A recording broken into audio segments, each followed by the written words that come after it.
আমি শুধু ভাবছি এরকম হাসছে,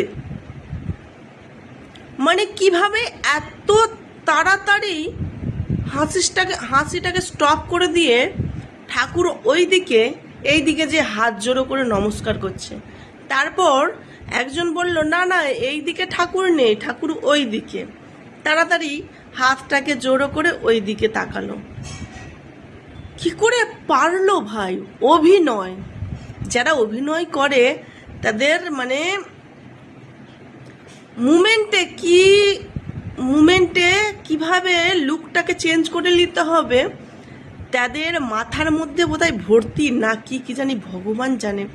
মানে এরকম করে হাসছে, এই জায়গাকে যখন আসলো হাসিটা স্টপ হয়ে গেল। ঠাকুর এই সাইডে মানে ভুলেই গেছে ঠাকুর কোন সাইডে দাঁড়িয়ে আছে, এই দিকে এসে হাত জোড়ো করছে। তারপরে কেউ ঘুরে আবার ওই দিকে হাত জোড়ো করছে।